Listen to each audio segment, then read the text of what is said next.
Hey, welcome in. Welcome to the Arrowhead Addict podcast. We are here coming to you live. The Kansas City Chiefs are going to the Super Bowl. You only win a Super Bowl 2 times every 5 years, right? Oh! The warm-up act is over. Let's bring in Melissa Etheridge, massive Chiefs fan. Melissa, Super Bowl champion, 2-time Pro Bowler, and Trent Green. Trent Green, how you doing? Hey, what's going on, guys? And he picked it up! He picked it up! He's gonna score!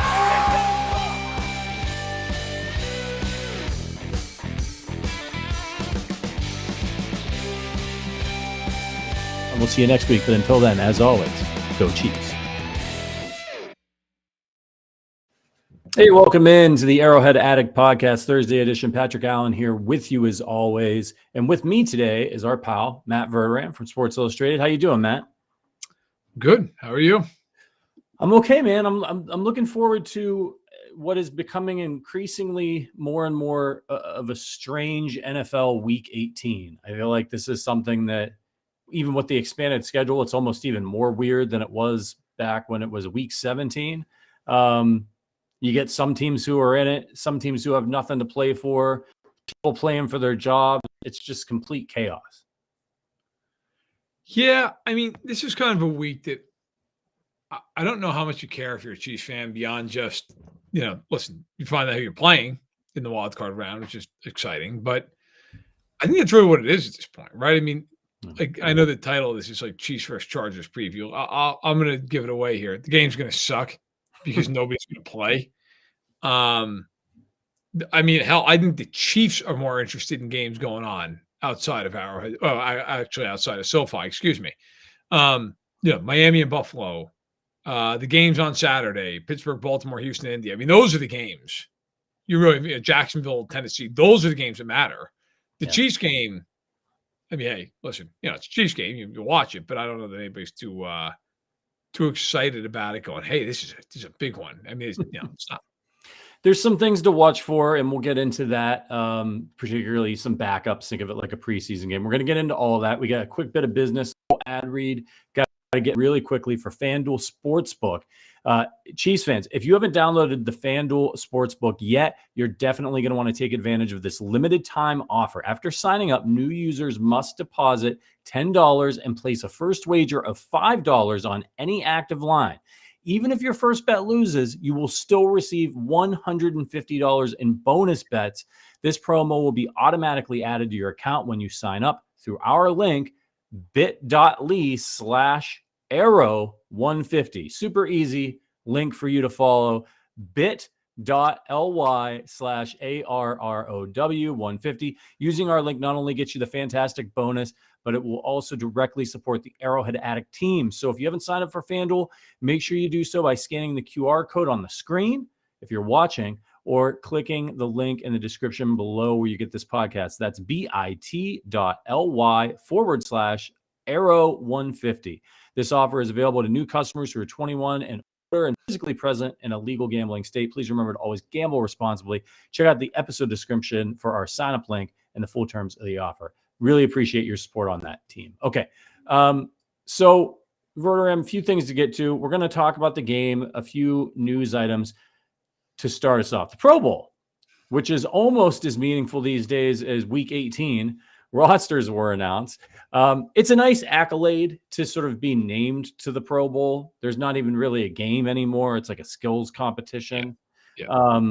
Do you think that's just overall in the format? Do you think that's better now that it's not sort of like this game where nobody wants to get hurt? They don't want to, and it's just like a complete dog and pony show. I think they should just stop playing it in any way, shape, or form. Just name guys and be done with it. Yeah. I also think we're really almost to the point that they should just stop naming guys and just really be done with it. Because, I mean, look, we saw it last year. Like, Tyler Huntley made it to the Pro Bowl. Right. He had 2 touchdown passes. I mean, that's where we're at with the Pro Bowl. Like, I wouldn't get too worked up about a lot of these guys who got snubbed. They're going to probably end up being there anyway, because half the guys who actually made it aren't going to show up. So they're going to just name a million guys. Now, like with the Chiefs, look, the obvious one is Snead.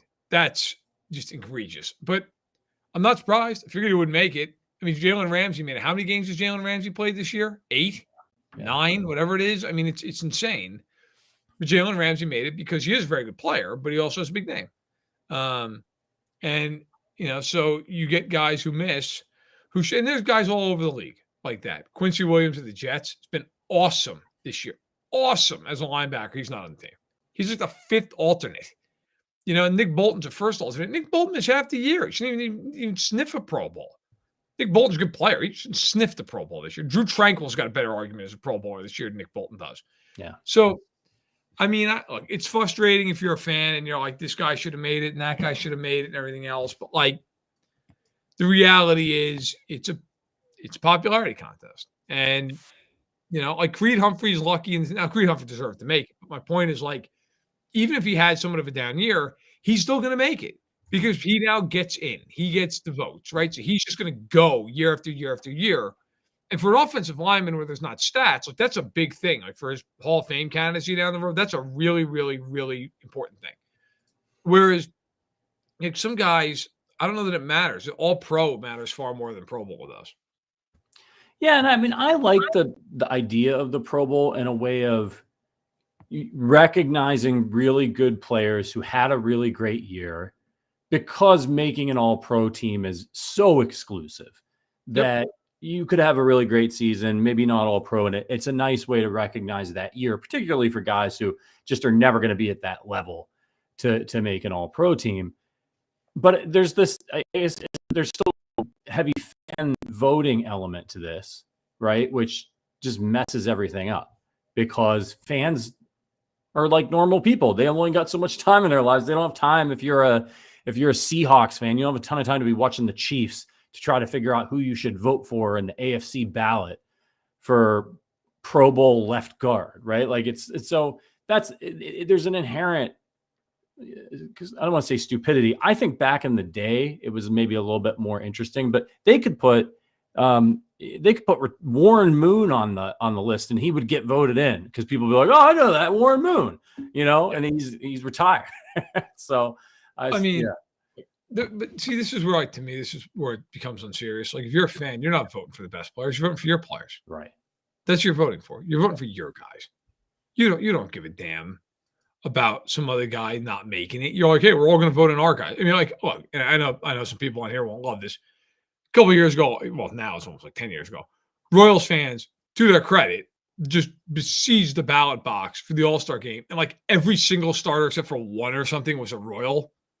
I mean, nobody going to Kauffman was like, hey, we got to make sure we get the best guys in. They're like, hey, it would be great? Omar and Fonte. That'd be great.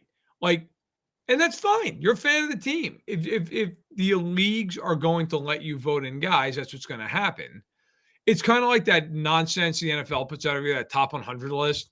Yeah. And they show some of the ballots and 15 guys are from the player that, voted for him. They're like, hey, yeah, all my teammates are top 20. You're like, bro, you went 5 and 12. I'm pretty sure you maybe don't even have one guy in there, let alone 15 of you. If you really want it to be serious, stop letting fans vote. Don't let players vote because they're going to vote for their buddies. Have coaches and executives vote and tell them you're not allowed to vote for your own guy. You have to vote for people that are not on your team. That would be or let the writers do it, as you see with the All-Pro teams and the Hall of Fame teams. I mean, that's or Hall of Fame classes. That's how they get in. If you're letting fans vote, it's an unserious situation because they're not going to vote with their analytical mind, and they shouldn't. They're going to vote for their team, and that's how it's going to be. Yeah, and look, there's no perfect system. You have people have gripes about the Hall of Fame votes, right? But I do think it's a little bit better when the journalists are doing it. This is their job to cover the league, to be serious. Well, not everybody, but most try to be serious, right? And they take it as a responsibility. They take it seriously. I know if you were ever to land a Hall of Fame vote, I know you would take it extremely seriously and not just phone it in. You do get a clown every once in a while who will engage in clown behavior, but I think that would be the way to go. I'd like to see some changes. But look, yes, Snead was snubbed. He's been absolutely unbelievable this year. If you're just looking for the update, you're listening to this podcast, it It was Creed Humphrey, Patrick Mahomes, Joe Tooney, Travis Kelce, and Chris Jones made the team. Really no surprises there on the name recognition stuff. And the Chiefs had 5 alternates: L'Jarius Sneed, Isaiah Pacheco, Nick Bolton, Willie Gay Jr., and Trey Smith. But on this note, Drew Tranquill, who's a guy who was a foe for Chiefs fans for a few years there, and has come in and really, I think, made an impression with his play. Off the field, though, he went to bat for his teammate, L'Jarius Sneed. And I just wanted to get your take on how Drew Tranquill is cementing himself as a Chief now, more so than a Charger. He said, L'Jarius Sneed not making the Pro Bowl is an absolute joke. You can't possibly watch the tape and tell me this man isn't a top 4 corner in the AFC. Just ask Tyreek Hill, Jamar Chase, Justin Jefferson, A.J. Brown, Devontae Adams, Keenan Allen, and the rest of the Pro Bowl wide receivers. Pretty strong words coming from Tranquill. Yeah, well, he's right. I mean, he's right. Like, I'm not going to sit here and get worked up about the Pro Bowl. It's a joke. Everybody knows it's a joke. Okay, but like, it's ridiculous. It's an embarrassment. L'Jarius Sneed's not on that team. I mean, he is, to my eye, at minimum, the top 3 corner in the NFL this year. He might be the best. Now, that doesn't mean he is the best corner in the league, but like this year, he's played like that. So you want to argue whether or not it's Sauce Gardner, whatever. But like Jalen Ramsey getting in over him is insane. That's insane. The guy's played half the year. Yeah. Why don't you let Burrow get in? Why isn't Burrow a Pro Bowler? Right. I mean, I honestly, by that criteria, he should be a Pro Bowler. Yeah. So that's where I have issue. But look, every fan base this morning is sitting there complaining about somebody. Like Josh Allen didn't get in for the Bills. He's not a Pro Bowler. Yeah. Now, I'm not saying he even should be, but he's not. Bills fans are irate about that. Quincy Williams, I mentioned earlier, for the Jets, he should be. He's not. There's a lot of guys. You could sit there and point to, but that's the way it is, and that's the way it's been for a long time now. Does it as a Chiefs fan, does a tweet like that, even though you don't really care about the Pro Bowl, does that jack up Drew Tranquill in your Chiefs favorite power rankings a little bit? I mean, sure, why not? I think it's good to take up for your teammates, but again, I don't know. Maybe I'm a little different with this stuff. I just don't really care. Like, to me, I feel bad for L'Jarius, if he had a bonus tied to it. I feel bad for him that he can't sit there and say, hey, I'm a Pro Bowler. He damn well deserves to say it. And I really hope he gets to say he's an All-Pro. But yeah, who knows? Who knows with this stuff? It's just weird, and it shouldn't be the way it is. It really shouldn't be, but it is. A lot of it is just people vote and they look at it and go, oh, this guy gets in every year, so this guy. I mean, listen, I'm not trying to knock the guy. How many years did Frank Clark make it to the Pro Bowl as a Chief? You were like, what? Yeah. I mean, Orlando Brown, you're like, my God, he was the 4th best lineman on the team. You make the Pro Bowl, you be like, what? And then like Mitchell Schwartz couldn't make it. Right. It's dumb, but it is the way it is. I really do believe, like, if Jason Kelce retires, this offseason, if they were to put him on the ballot, like, and then count all the votes outside of Philly, I think he'd be the leading vote getter. That's how legitimate this thing is. But you're right on L'Jarius. Absolutely incredible season from him. Just doesn't have the name recognition to get the Pro Bowl vote. Speaking of awards, Harrison Butker named Special Teams Player of the Week for his field goal bonanza against the Bengals. He has 1 miss this year. He said it wasn't because the balls weren't inflated properly, but you never know. It still might have impacted the kick a little bit. What's your take on how good Butker's been for the Chiefs this year after kind of a rocky season with injuries? Oh, it's been unbelievable. I mean, has he missed 1 extra point this year? I don't think so. No, I don't think he has. Just 1 kick. He's just missed 1 kick, I think. Oh, he's missed 2 field goals. Oh, has he missed 2? What did he miss the second one? He missed 1 in New England, and he missed when the hell was the other one? He just missed it. Against the Raiders? Raiders. That's right, yeah. He has not missed an extra point this year. He's not missed 1. So, no, he's brilliant. And now listen, I mean, he's 31 of 33 on field goals and 37 of 37 on extra points. And Tucker is 31 of 36 on field goals. And he's 50 of 51 on extra points. But again, like, there's an example. Like, look, Justin Tucker's the better kicker. Harrison Butker's had a better year. He should be Pro Bowl. He should be, but he's not because Justin Tucker exists. Now, like Butker has never made a Pro Bowl ever. If he was in the NFC, he'd probably be a 5-6-time Pro Bowler. But he's in the wrong damn conference. I mean, it's the way it is with him. I mean, Butker for his career is at 89% on field goals. 89. That is an insane rate. 89%. By the way, if you're like, well, Tucker's at 90. Like, it's not that big of a gap. And Harrison had an injury that like really put him out of whack for like a season. Right. He was terrible that year by his standards. Although in the playoffs, he was money in the bank. But yes, I mean, the last 2 years, Tucker has been not great, like 86%, 81%. Every other year other than last year for Butker, the worst he's been is 88.9%. By the way, one stat that just cracks me up because it's ridiculous. So this year, he's got 37 extra point attempts. You want to take a guess in 2018 without looking how many extra point attempts he had? Last year? 2018. Mahomes' first year as a starter. Extra point attempts he had. His 37 this year for reference. Oh, 65? 69. 69, yeah. I mean, just a comical situation. Now, the rest of the years, he hasn't had any more than 54. In 2020, he had 54. But like that is just – the funny thing is now, last year, he missed a month. He still had more than this year. He had 41. Yeah, it's a little depressing. It's not great. But he's oddly missed like a decent amount of extra points in his career. But at field goals, 89%. And one of the crazy stats with him, and I'm not going to sit here and do all the math right now, in his career, his entire career, from 50 yards plus, he's 28 of 40. Like, so what is it? It's 40, if I do basic, it's 70%. If he lines up for a kick over 50 yards, he's got a 70% shot at hitting it. It's pretty good. Not bad. What's his over 60? Doesn't list it here. Does not list it here. It's just 50 plus. Yeah. And Tucker is 58 of 85. So I'm not concerned with the math, but I would assume that's pretty similar, about 70%. But that is an outrageous number. Like, to be that good, he's also never missed a field goal in his career under 30 yards, ever.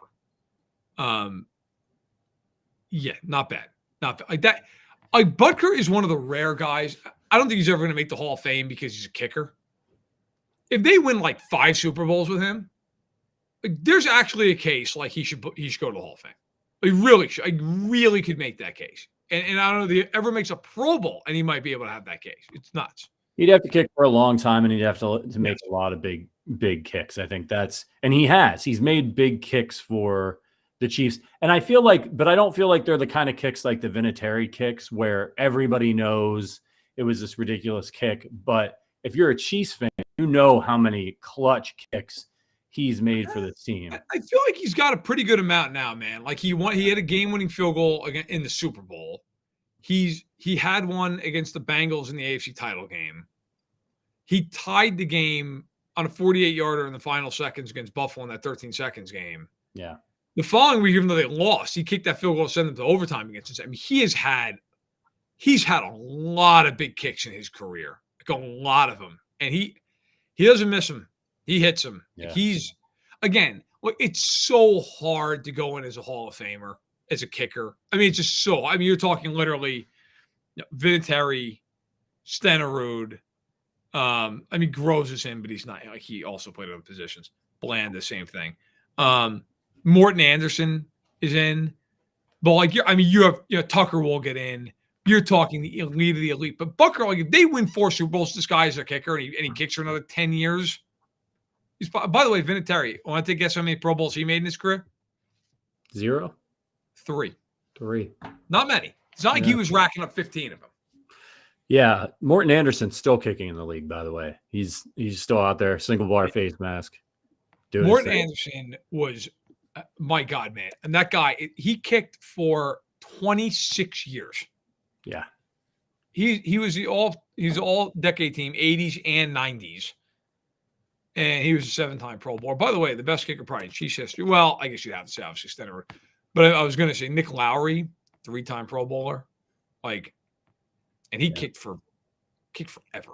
That guy, I mean, you're talking a guy who kicked for 18 years. He kicked for a long time. He had 3 Pro Bowls. Just hardest kicker. There's only one spot. Yeah. I want to talk a little bit about Travis Kelce's comments from New Heights this week. Okay. Talking about the offense in the game against the Bengals. I'm going to read his quote. So long. Bear with me. This was a fun game to be a part of. It's the first game I've had in a while where the energy felt right on the sideline. The excitement for everybody's success, not just out there trying to do your job. The guys were making plays. Guys were comfortable out there. We had a really good week of preparation. Speaking of the offensive side, knowing that our defense played their asses off again. Offensively, it felt like we caught a rhythm there, and it kind of started with the offensive line. Those guys came together and made a statement that they were going to control the line of scrimmage. Sure enough, Isaiah Pacheco, 100-plus yards and a touchdown. The wide receivers getting dirty inside the hashes and getting some big blocks. It was a fun game to be a part of because everybody rallied together to prove that we can do this with the guys we've got in the locker room. So I know if you're a Chiefs fan, you probably didn't watch that game and feel like, the offense is fixed. They're back because they didn't score the touchdowns, but they moved the ball a lot.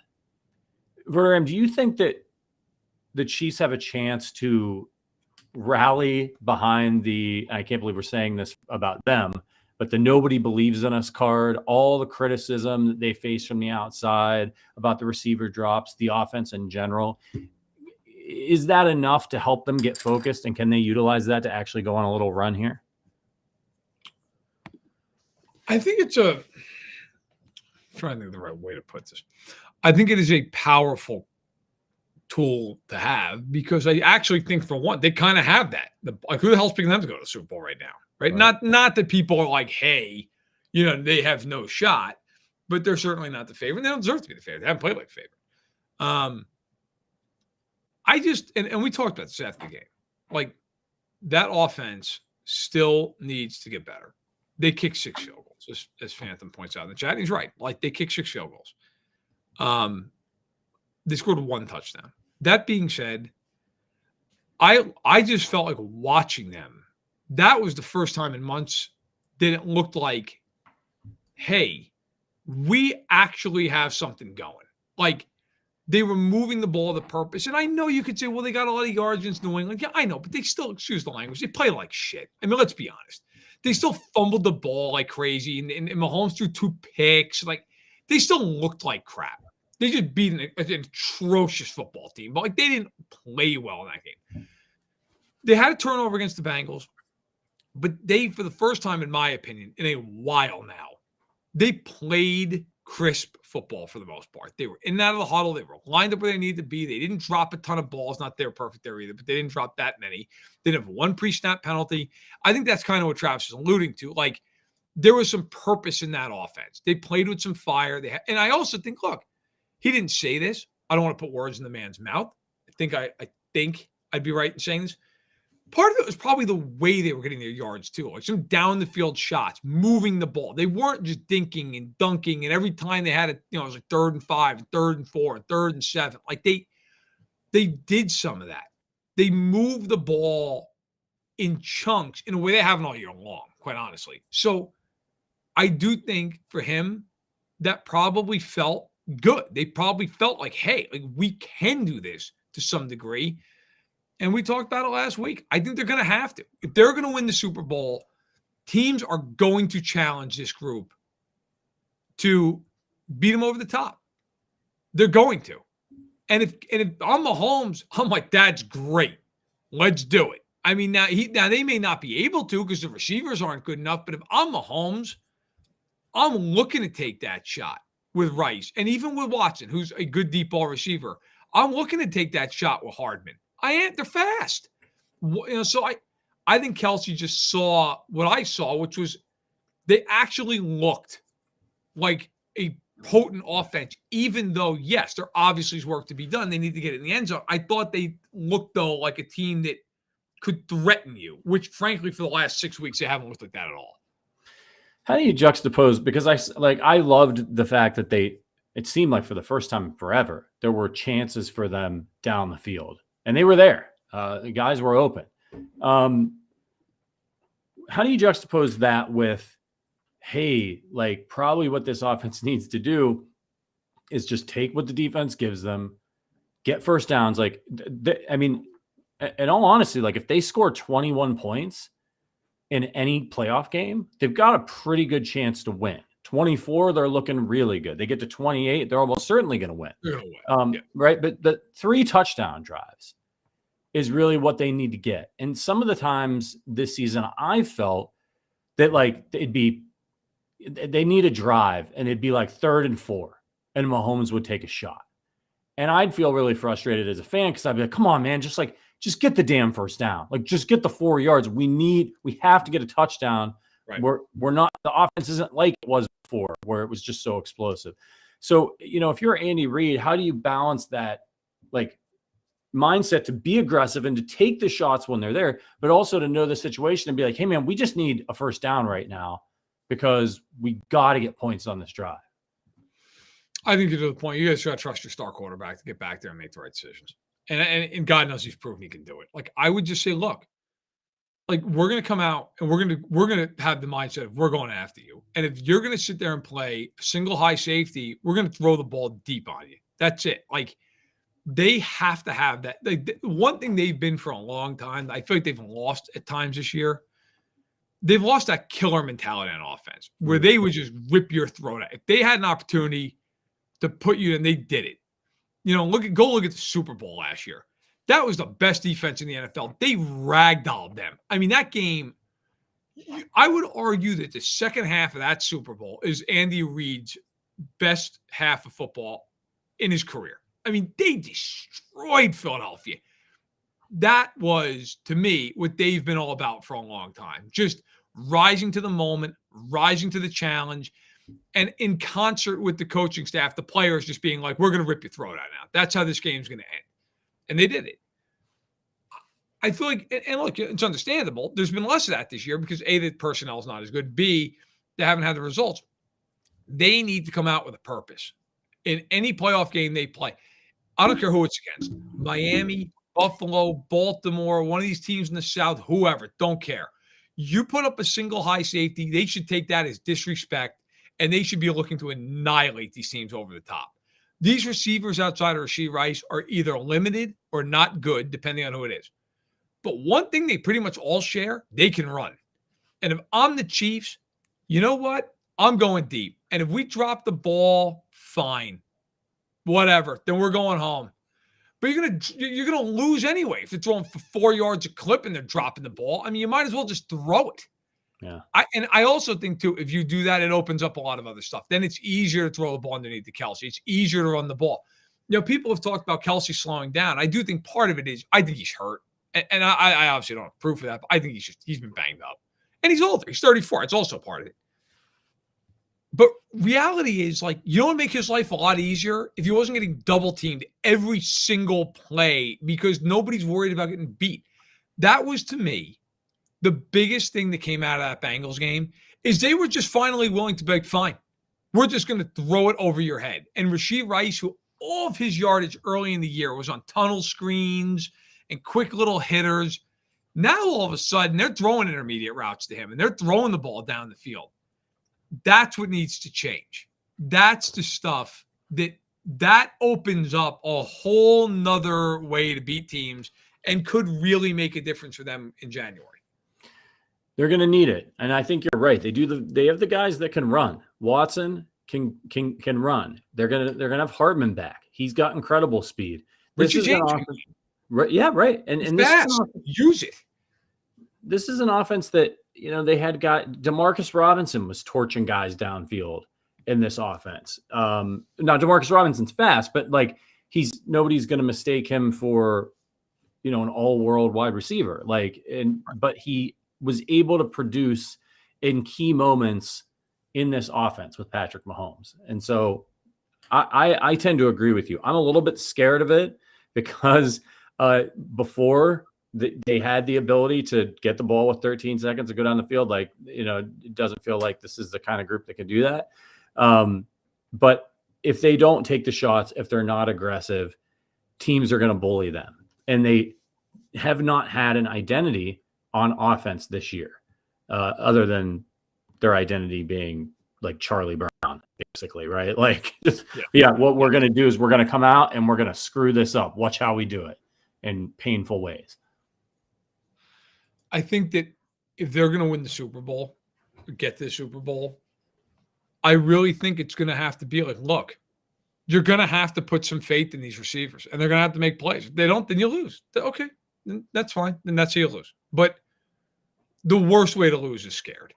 Scared money doesn't make any money. You got to go for it. Anybody who's ever played a hand of poker in their life knows, like, you're not making any money sitting there folding every time. Like, you're just not. You're eventually going to go broke. At some point, like, and look, nobody, well, I don't want to say nobody. I have been critical of MVS. It's just about as much as everybody else has. Okay. I don't want to say I've been more critical. I think I've been as critical. I don't care. If he gets some one-on-one look and he can beat the guy, you throw the ball. You throw it. And if he drops the ball, then he drops the ball. And blame the coaches for putting him out there and blame him for dropping the ball. But, like, if he's got 2 yards of separation on some guy, whale it. Let it rip. I mean, you've got to play that way. You can't play scared. Like, if MVS has got some guy beat for what should be a touchdown and you're dumping it off for 7 yards to Noah Gray, like, you're losing in a playoff game. You just are. The other thing about the deep ball, it is a great equalizer with penalties and turnovers because you're not running as many plays to score. Like, if you have a deep ball from the 50 for a touchdown, your drive might be 6 plays and 70 yards. Whereas if you got to just milk it all the way down the field, now it's 12 plays, 13 plays, more opportunity for stuff to go wrong. Just is. The deep ball is going to set them free in the playoffs if they're given the opportunity to throw it. And it's slightly less dangerous in that, okay, you might get picked off down there, but it's kind of like with Mahomes' arm, it's like a punt if it's a deep enough shot. But the other thing is, good things happen to aggressive teams. How many years did we see this with those subpar Chiefs defenses trying to stop Peyton Manning? And it was just like, God damn it. Like, pass interference after pass interference after pass interference. Like, challenge these guys. Make them, first of all, tire them out. Make them run down there and guard these guys. And then make them make a play on the ball. Just like MVS needs to make a play on the ball and catch it. They could have won a game this year because Mahomes took a shot and there was a guy on MVS's back and they didn't throw the flag. By no means am I shilling for a whole lot of MVS in the playoffs. Right. Okay, but they're going to play him. They're going to play him. And if he's out there and he beats some guy, you got to throw the ball. And if he can't catch the ball, then you know what? Then blame the coaching staff and blame everybody else. But, like, you can't just play 10 on 11. You can't do that. You cannot play that way. Okay. Now, he's a disaster and he shouldn't be on the field, in my opinion, but he's going to be. It's like Buffalo with Gabe Davis. Gabe Davis has games he does nothing. I mean, the guy's a hood ornament the entire game. But, like, if you're Allen, if he gets open, you got to try to throw him the football. I mean, it's just the way it is. Now, Allen obviously has more trust in Gabe Davis, and he should, than, Mahomes has in MVS because Davis is better. Ollie says the Bills will win the Super Bowl. Well, there's a first time for everything. I think, in reality, there are certain guys on teams quarterbacks don't trust as much. And God knows MVS doesn't earn any of the trust that Mahomes has in him if he has any left. But you at some point have to be willing to just say, if the guy's open down the field, I'm throwing the ball. And against Cincinnati, he did that repeatedly. And it was a huge reason they won the football game. Yeah. I mean, it's not like they're not going to not cover him. They're not just going to be like, yeah, we don't have to cover him. He'll drop it. Like, they're still going to put a guy back there. And you're right. They are, as much as I hate to say it, they're going to play him. I mean, we saw it in this Cincinnati game with their scaled down approach, fewer players. And look, maybe it does help. Maybe it does help him get into a rhythm to be out there and get him going. If you're going to use him in the playoffs, I'd try to get the ball to him on an easy catch right away, get his confidence up, and then go from there and play your game. But he probably is going to be out there because he's a veteran guy and it's Andy Reid and it is what it is. So hopefully he can have some sort of redemption arc in these playoffs because, it'd be a shame because he was terrific for them last year and helped them win a Super Bowl. And now he's public enemy number one a year later. But that's how it goes, man. It's a new year, right? You got to produce. Oh, I mean, if they're going to go to the Super Bowl, they need some of these guys who have not played well to step up. I mean, let's just be honest about it. Now, do I think they can win a game or two with just kind of featuring Kelsey and Rice and Pacheco? Yeah, sure. I mean, yeah. Do I think they could beat Miami with that, the way Miami's beat up? I do. Do I think they could beat anybody in the AFC South like that? I do. I got to tell you, depending on which Buffalo team shows up, they could go up to Buffalo and beat them like that. Because Buffalo, I mean, sometimes Buffalo looks like a world beater. And other times they need a last-second field goal to beat Easton Stick. Like, I don't know. I mean, if Kadarius Toney lines up a foot back, they'd probably beat him in that game. And the Chiefs were awful in that game for most of it. So, like, it's hard to say. Now, I think in Baltimore, the Chiefs are going to need guys to show up on offense that haven't shown up a lot this year. They just are. I mean, Baltimore's got a great defense. Baltimore and Cleveland have defenses unlike anybody else that the Chiefs are going to play in the AFC playoffs.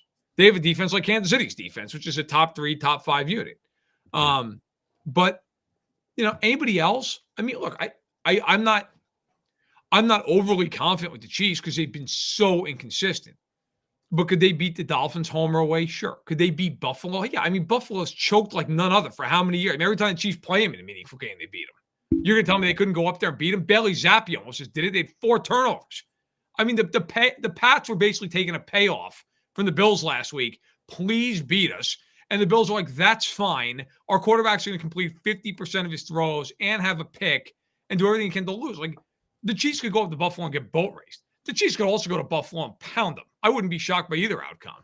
So, but I think at some point you're going to need the Tonys of the world, the MVSs of the world, not maybe to have 100 yards, but to make a couple of big plays in the game. That's coming. Whatever round it is, it's coming. Yeah. And I think when you get to the playoffs, I think it's important. Like, every team is a little bit different. Like, the Baltimore Ravens are with Lamar Jackson, are one of the most successful regular season teams of this era when he's healthy.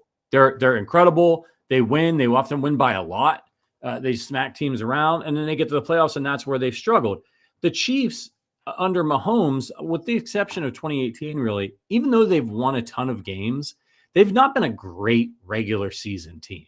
Like, if you just look at the final records, you'd be like, oh, yeah, these guys won a ton of games, and they do. But if you're a Chiefs fan, you know that they put us through the ringer almost every week against teams that they should be beating. There was one whole season where they'd get out to big leads in the first half of games and then almost blow it in the second half of games. So there's been these ebbs and flows to this team.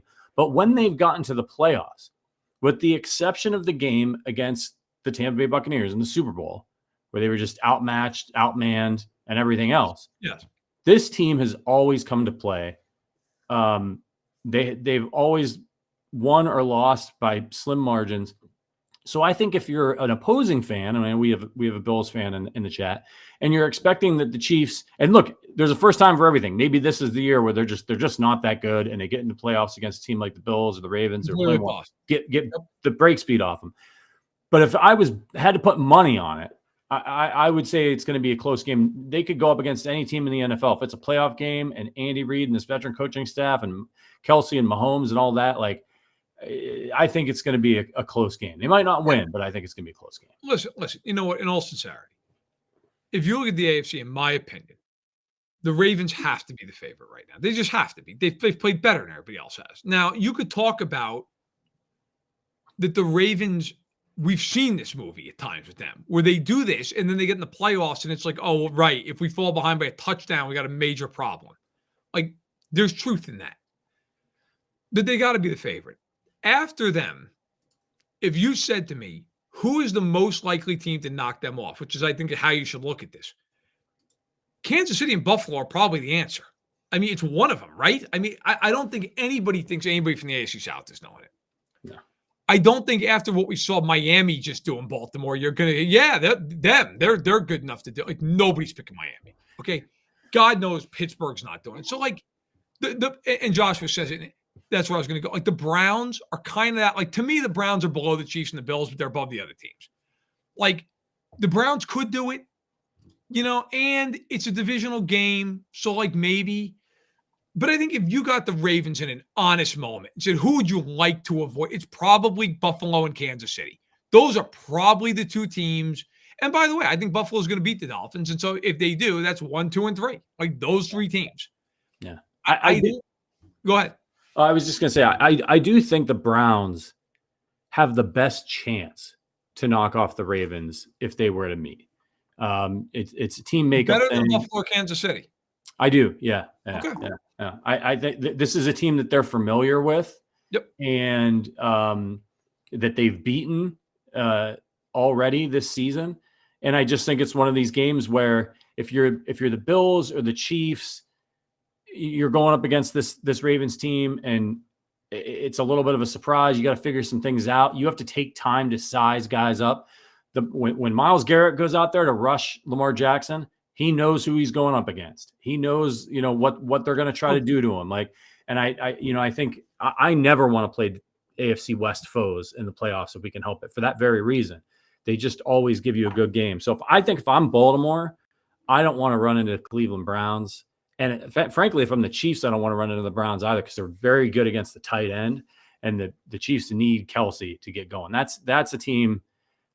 I'd be more worried about the Browns than maybe anybody else in the playoffs. I just think it's a bad matchup for Kansas City.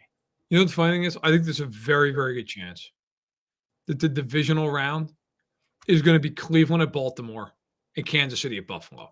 Yeah. That would be one hell of a weekend. And on the NFC side, I think it might be Philly at Dallas and the Rams at the Niners. Yeah. Rams, Niners. I got to tell you, in those 4 games, and you could tell me either team wins, I wouldn't be surprised, including the Rams beating the 49ers. It would be fascinating. Obviously, the Chiefs and the Bills have all this history. And the other 3 games were all divisional games. I mean, even though the Chiefs and the Bills aren't a divisional game, it feels like one at this point. They see each other constantly. Yeah. It would be, there's no secrets in any of those games. And nobody's going to be intimidated by the other team. I mean, if you're Cleveland, we play them all the time. Not afraid of them. You beat them there already. Obviously Baltimore's not going to be afraid. The Bills are going to look at the Chiefs and go, hey, listen, we've beaten you 3 out of the last 4 times we've seen you. And the Chiefs would go, that's great. In the 2 playoff games we've seen you, we beat the brakes off you once. In the other game, you choked like dogs with 13 seconds left. We feel like we can win. Yeah. And God knows they'd want revenge for the Tony game. And the Bills would want to prove they could beat him. It would be fascinating. Eagles and Cowboys goes without saying. Niners and Rams. I mean, the Rams have always had weird games with the Niners, with McVay and Shanahan, because they know each other so well. Those would be, I got to think, of all the teams in the NFC, if I'm the Niners, the last one I want to see is the Rams. They kill the Cowboys. The Eagles have no defense. The Lions have no defense. The last team I want, if I'm the Niners, is LA going in there. It's just a weird game. It's a weird football game if I'm the Niners. But I think there's a very realistic shot that might be the divisional round. And if it is, you could tell me anything about those 4 games, and I could see it going that way. It really would be wide open. Yeah, and I see some people in the chat saying, well, hey, no way that the Dolphins beat the Bills. And the way the Dolphins are playing right now and the injuries, they probably won't. But I did not think Cincinnati was going to beat Buffalo in the playoffs last year. I thought Buffalo was better. They had been playing well, and they were at home in the snow. And not only did Buffalo not win, they got humiliated. And so that should be humble pie for anybody whose team's going to be in the playoffs. That can happen to you. Just ask the Patriots what the Ravens did to them in that playoff game a few years back. Remember that? Patriots big favorites. Ravens came in and ran it right down their throat, pretty much the first play of the game for a touchdown. That was 15 years ago. Yeah, I can't believe it. 80 yards. 15 years ago. Oh man. Well, but it's one game. I would say this. I mean, I think the Bills are going to beat the Dolphins. By the same token, this is kind of like the classic game with the Bills over the years, where look at the last month. They went to Kansas City, and it was like, okay, they might win, they might lose. It ended up being a game that went right down to the wire. Okay, fair enough. Then they go play Dallas. They smoke Dallas. You're like, oh my God, they got the Chargers and the Pats. Like they're gonna kick. It took to 30 seconds left for them to win on a field goal. And then Allen puts on like a disaster class with the receivers in New England. They can't score. They can't do anything. Actually, not New England, Buffalo against New England. New England had 4 first-half turnovers, including a pick six. That game came down to the fourth quarter where New England had the ball and down 6. Like, I think Buffalo will beat Miami. Miami's beat the crap. I got to be honest. I also think Miami's just to a point like, it's why I think the Chiefs would beat them in a playoff game. They're just shot. They have so many injuries. I just think they're kind of overwhelmed at this point. At the same point, this is the kind of the game where you look at the Bills and go, I don't know. They could win by 30. I could also see Allen throwing 2 picks and losing a fumble. And Tyreek Hill is 170 yards. And you're like, yeah, you know what? Miami beat them because that's just the way it's gone for the Bills in big spots. I could also see this being a game with the Bills where they win by 30 and they play the Colts next weekend and Minshew throws for $120, but Taylor rushes for 200. Like, I think the Bills are a very good, dangerous football team, but they're a lot like the Chiefs this year. They're all over the place. I don't know how you could look at either Buffalo or Kansas City and go, yeah, I feel great about them. Like, have you watched this season? So very interesting, very fascinating. I do think the Bills win, but I wouldn't be shocked if Miami won again. Yeah, they're both 10-6. There's a reason they're both 10-6. I would say you could that Miami team is dangerous. They're coming off a really humiliating loss. So I don't know, man. I just when they're Yeah, healthy, they're really dangerous. They're just, I mean, they are so beat up. Waddle can't even practice. Hill's in a walking boot when he's not at practice. His house did you see the story about his house? It's terrible. His house is saying it's an accidental. I guess a kid set the house on fire with a lighter, which why a kid has a lighter, I don't know, but okay. Connor Williams out for the year for the Dolphins. Bradley Chubb, 11.5 sacks, gone for the year. Jalen Phillips, their other big edge rusher, gone for the year. Xavier Howard's week to week with a foot injury. He couldn't put any pressure on his foot in Baltimore. That doesn't sound like he's coming back at 100% anytime soon if he comes back at all. Mostert can't practice right now. Who knows? Even if he comes back in the play, is he healthy? Can he move? You know, it's just one of those things. Like, you'll look at it and go, I just look at Miami. And then the other question too is like, if they go to Arrowhead, do you really think Tua's going in there and win that game? And it's not even a knock so much on Tua as it is on like that team in general. Like, it's just, I don't know, man. That feels like a lot. Like, that feels like, and I would say the same thing if they were going to Baltimore or Buffalo. Like, if they went to Jacksonville, which they can't, they would, if they lose, they're going to Kansas City. Like, I'd go, okay, maybe, but like, I don't know, man. Like, Miami on the road in any of these playoff games at a cold place, like, I don't love them, especially with all these injuries. Don't love the way they're looking. If you could hand pick how that Buffalo-Miami game is going to turn out as a Chiefs fan who wants the easiest road possible for the Chiefs to get back to the Super Bowl, who would you want to win that game? Miami, for one reason. I think the Chiefs would almost walk to the AFC title game if they execute like even reasonably, which with them is a massive if this year. Because if the Dolphins were to win, it's not even so much that the Bills are out, although the Bills I do think pose a real threat to the Chiefs. It would be that the Chiefs would, of course, still be the 3. They would play the winner of Houston, Indianapolis, which I respect both those teams. I really do.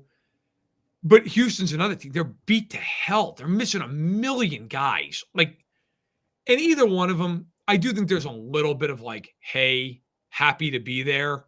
We're like with the Chiefs, it's going to be like, this is the beginning of our season.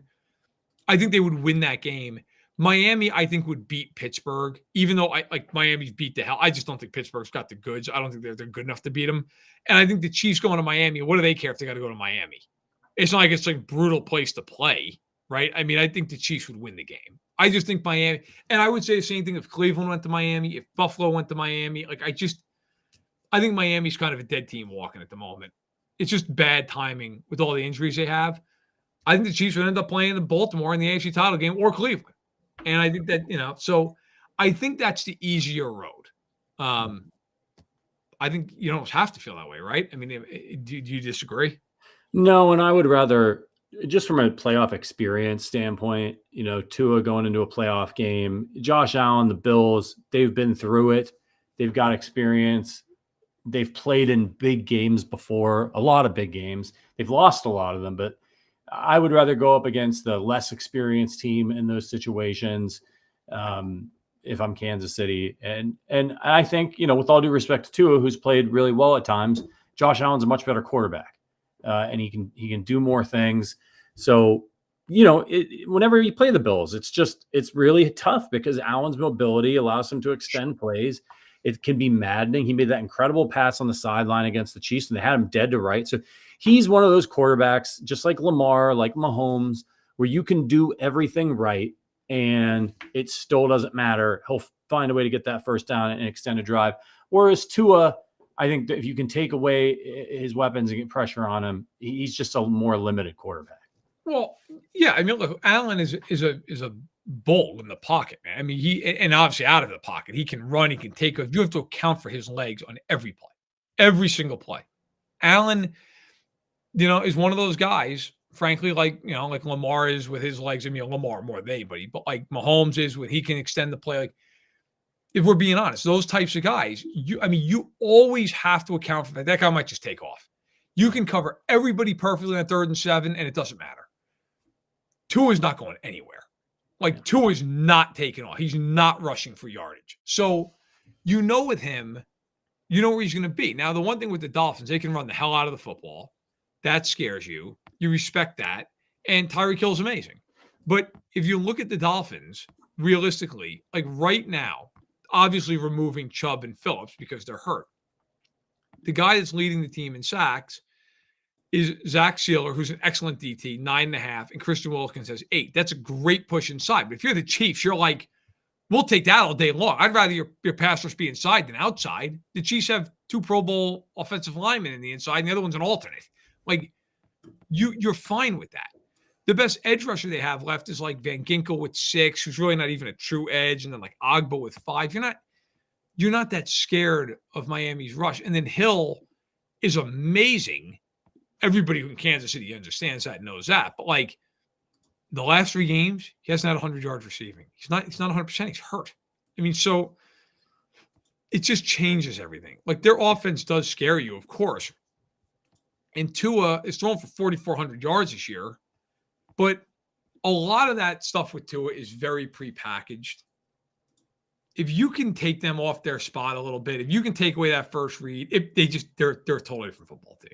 And they do not want to play physically. At Kansas City, to their credit, they will get physical with you. They don't. The Chiefs are happy to play finesse if they can, but they will play physically. Miami does not want to play a physical football game. It's just not their style of football.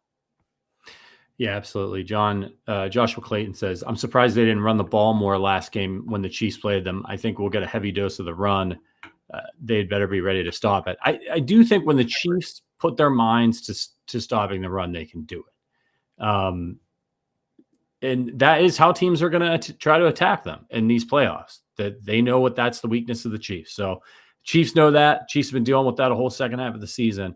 We'll see how it goes. It's going to be a fascinating week. All right. We are going to do a very brief preview of this Chiefs at Chargers game. Blaine Gabbert versus Easton Stick. The stakes are high, Verderame. Here it is. That's it. Preview's over. Look, because we know Mahomes is sitting. LA is -3.5 favorites in this game with just a mouth-watering over/under of 35 points in this one. There are a couple storylines to touch on the injury report, by the way, for the Chiefs. There was some good news yesterday, which was that Donovan Smith, who's been dealing with a neck injury, was a full participant in Wednesday's practice, did not practice today. Right. I don't know if he had a setback. It could have just been, hey, we're easing this guy back in because they're not going to play him, right? So it could have just been a day for him to rest. We'll see. It was unspecified about his game status. We had Chris Jones not practicing. He's got a groin issue. I'm sure they're just resting him. Isaiah Pacheco has a quad in the shoulder. He was a DNP on Wednesday, was limited on Thursday. I don't think he plays in this game, but they're probably just trying to keep everybody loose is my guess. Rashee Rice did not practice with a hamstring. You know how hamstring injuries can be. No reason to make him run around on that thing with a hamstring injury. So he's sitting. Snead with a calf, same deal, did not practice, out. Kelsey has a neck injury and has been limited both practices this week. So that's the main thing we wanted to talk about today is old Travis Kelsey and his 16 yards. Look, I don't want to dismiss anything. I'm pretty sure this injury report this week, you can breathe easy. Like, it just so happens that all the best players on this team who left the game perfectly fine Sunday, all of a sudden, Rice, a little bit of a hamstring. They just don't want to play him. Like, they're not going to play these guys. So, like, You had some guys full participants. McDuffie was a full participant. Mahomes is full participant. And none of them are playing. I mean, but like maybe Rice is some little minor. Like, he's fine. He's going to play. Like, they're not rushing anybody out there this week. Now, Kelsey's the one that you look at and go, all right. I mean, my guess is they're going to get him his 16 yards, and he's going to be out of that game as quick as humanly possible. That would be my guess. I think this is going to be like, hey, Blaine, Kelsey's going to run the route at 17 yards every play. And at some point when you see him, just whale it in there. We don't care if you get picked off 7 times.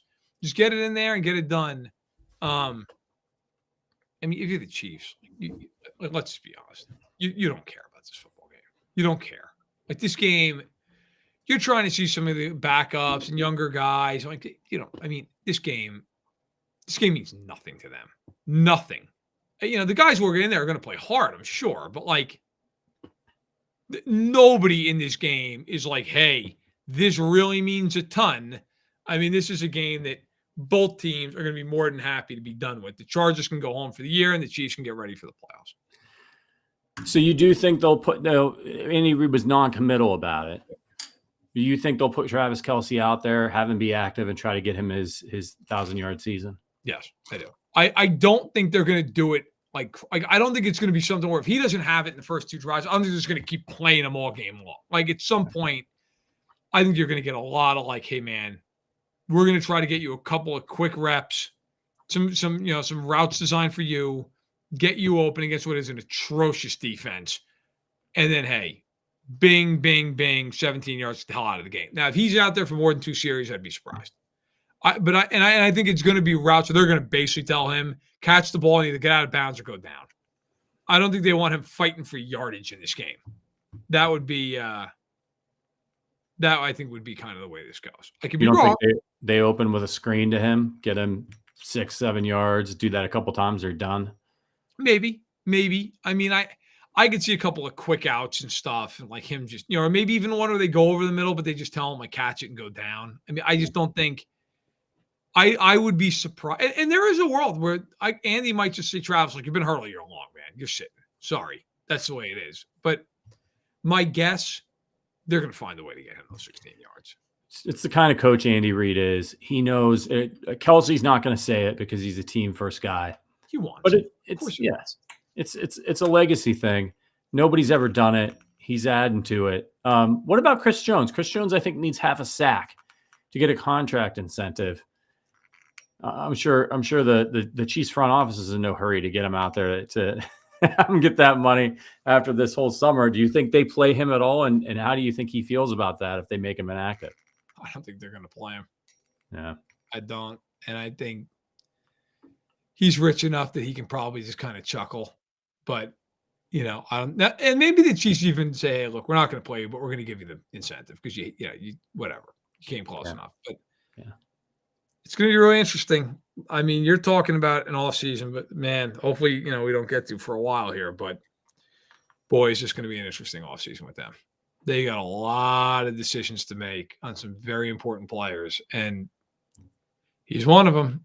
We're doing a thing over at SI. We're going to rank the top 50 free agents, and I'm working on that piece with Gilberto Manzano, and as part of the story, we're asking people around the league, agents specifically, like, what is your projection for this guy's contract? And, Chris Jones, let's just say it's not going to be cheap.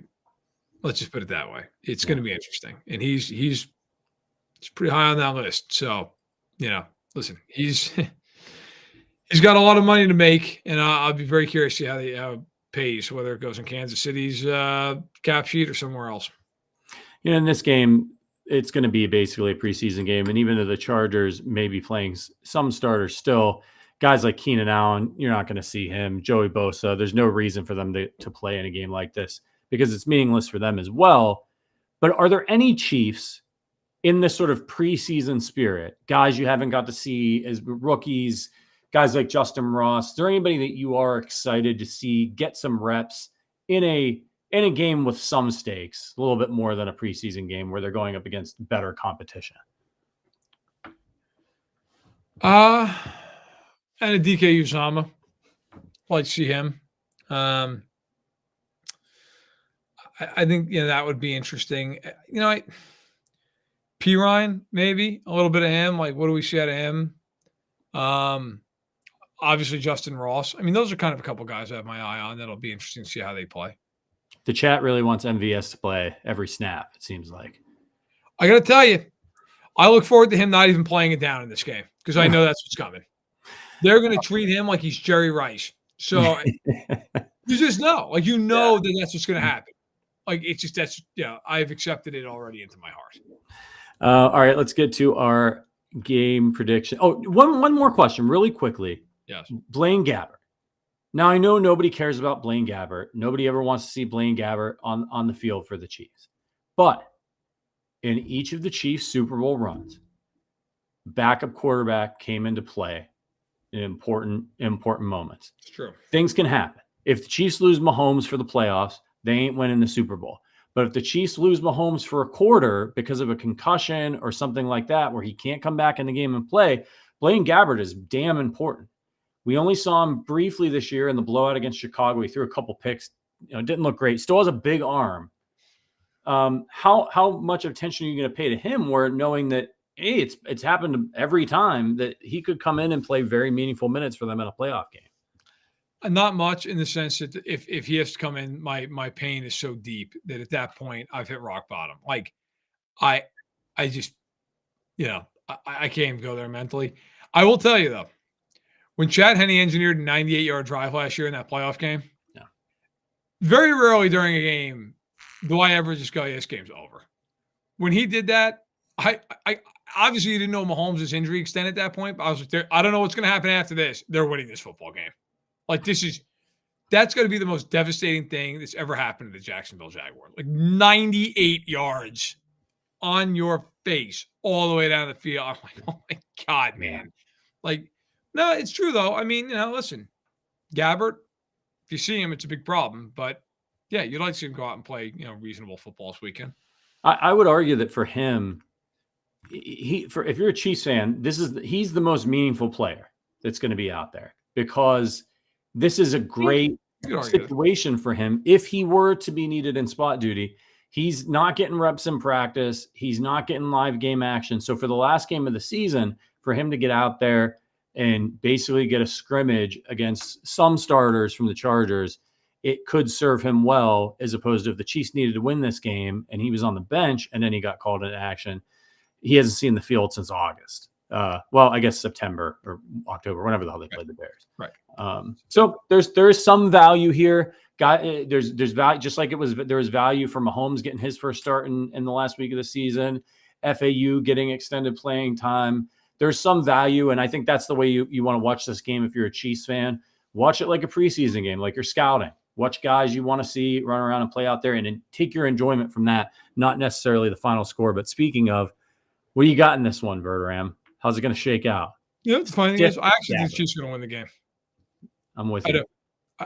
I mean, everybody's talking about they're backups. Have you seen the Chargers? The whole damn team's a bunch of backups. Yeah. They're terrible. They're missing everybody. I actually think the Chiefs are going to win the game anyway, which is ridiculous. But I do. I think it's going to be like 23 to like 17. I think they're going to win. I never picked that when their backups are in, because like, why would you pick them to win the game? But LA is missing so many guys. They're basically playing their backups. I think the Chiefs are just better than them. Like, I get why the line's 3.5 for the Chargers, because people just look, oh, Mahomes isn't playing. Okay, fine. I get that. Like, I think there's a real world in this game where Gabbert throws for like 270. Yeah. I really do. So we just watched Jared Stidham pants to Chargers. Okay. Wouldn't be shocked if the Chiefs lose, but I actually think the Chiefs are going to win, because I think the Chargers are so embarrassing. And Mike, you want to talk about teams just waiting to play golf? They're it. Yeah. So yeah, I'll take the Chiefs. I'm going to take the Chiefs too, 24-16. I think Gabbert's going to use that big arm. And I think he's going to target Justin Ross a lot. And I think that's going to be exciting for some people. And we'll see how it all shakes out. But I'm kind of interested to see that connection as well. Okay, really quickly, before we get out of here, Patty's power rankings. I think we've done this with Dairy Queen Blizzards before, but we've never just done it straight up. Verderame, give me your top 3 ice cream flavors. Okay, top 3 ice cream flavors. So I'm not going to delve into like the real specialty ones because I feel like then you're just kind of going crazy. Like I'm talking mainstream here. Because by the way, I don't know if you've ever had this. Have you ever I don't know if it's in Ohio. It's in New York, everywhere. Perry's ice cream. Never had Perry's, no. Oh my God, stuff's unbelievable, man. And they make this like peanut butter chip. Oh. But all right, number 1, I'm going chocolate chip cookie dough. If it's on the list, I'm having it. My favorite, love it. Number 2, I think this counts as being like just straight like Moose Tracks. Yeah, that's mainstream enough. Yeah, okay. Love Moose Tracks. You can even argue that at number 1, but I'll put chocolate chip cookie dough since it's kind of a traditional one. And then 3rd, I do like just regular plain Jane vanilla bean, but I'll go just want to make sure I'm not forgetting one. I'll go cookies and cream. I like a good cookies and cream. With chocolate mint chip getting the or mint chocolate chip getting the honorable mention. A mint guy. Okay. All right. Like all respectable choices. Number 3 for me, it's chocolate, straight up chocolate. It gets overlooked. Everybody uses vanilla to make sundaes and things like that, but you can do some, and you throw some peanut butter on some chocolate ice cream. It's a good time. And for me, it's the godfather of all ice cream flavors is chocolate. Number 2 for me, it's cookies and cream. Absolutely fantastic. Get those little bits of Oreo in there. And then number 1, I'm with you. It's chocolate chip cookie dough. I think there's something wrong with you if you're like, I don't like chocolate chip cookie dough. Yeah, serial killer. Yeah, it's unbelievable. So are you familiar, again, another thing that was like a New York, New Jersey thing, I think. You ever go to Friendly's as a kid? Oh, yeah. Okay. Oh, the Reese's Pieces. The Reese's Pieces sundae. Oh, yeah. It could change your life. Yeah. So I used to go all the time when I was a kid. Now there's like barely any still in existence, which is that's why this country's gone to crap. Okay, Friendly's isn't around. Yeah. But in any event, and for people who aren't familiar with Friendly's, it's like Culver's. Like it's kind of like something like that. So they used to do this thing when I was probably in college, late high school into college, called it a crowd pleaser. It's a 12 scoop sundae. And you had to get, I think it was like at least 6 different flavors. And if you ate it in 12 minutes or less, you got it for free. Now, I never did this because as much as I love to eat, I'm not like a fast eater. It's just not my deal. I had one of my best friends, also named Matt, we called him Big Cat, big strapping guy. He would go and be, give me the crowd pleaser. And if you did it in under 12 minutes, not only did you get it for free, they put you on the wall, like the wall of fame. Man went on the wall of fame twice at 2 different ones in our local area. And then one of our other buddies, kid who's built like a string bean, played goalie actually on our ice hockey team. He went in and he's like, I'll do it. And we were up in Lake George. We were at the Six Flags Park up in Lake George, New York. One night we go out to Friendly's. He gets a crowd pleaser. And we're like, there's no way. There's no way you're eating this. You're 160 pounds soaking wet. The man finished it with like 3 seconds to spare. We go back to the hotel. Now, mind you, it's like 4 guys who are 20. So it's a total flop house. We got 2 queen beds. We got a pull-out couch. Like one of us is on the floor. JJ, kid who did this, is in the bathroom just laying on the tile floor and like in between moans of just being in severe intestinal discomfort. You could just hear him like, oh, why, God? Why? And like he's just in the bathroom all night. So the next morning we go to IHOP and we're sitting there and like the other 3 of us are ordering our breakfast. And the waitress looks at him and just goes, God, you look like you had a rough night. And I'm in so much pain. The whole day we were riding these roller coasters. He couldn't do anything. He just walked around with us the entire time. But it was great. He did finish it. He got on the wall. That moron's on the wall at Lake George if it's still around. But it was impressive. Stomach issues like that will shut you down, man. Dude, he was wrecked. yeah. I have never heard somebody in so much physical pain Yeah. all night long. He did it though. He took care of business. Yeah, I could if I could get through the brain freeze, I could probably do that in 10 minutes. I love ice cream. All right, everybody. Thank you so much. This was a lot of fun. We're going to be back. Verderame's going to be back with us this weekend for a little bit after the game. We'll have him break down Easton Stick for a few minutes, and then he'll go drink Clorox. Yeah. Shout out to all of our members. This is the Arrowhead Addict podcast. If you want to become a member of our community, join our private Discord, play in our fantasy football league, which I am winning in the championship. Got one more matchup to go. Check out the link in the description. We'd love to get to know you all, have you join the community and talk Chiefs with you. And of course, you support this great Chiefs content we're trying to bring you. Thank you to Matt Verderame from Sports Illustrated for joining us. Make sure you head over to si.com to read all of his stuff and the rest of the teams over there. Thank you to producer Richard for keeping this thing running. My name is Patrick Allen. We will see you this weekend when the Chiefs go play Easton Stick. But until then, as always, go Chiefs.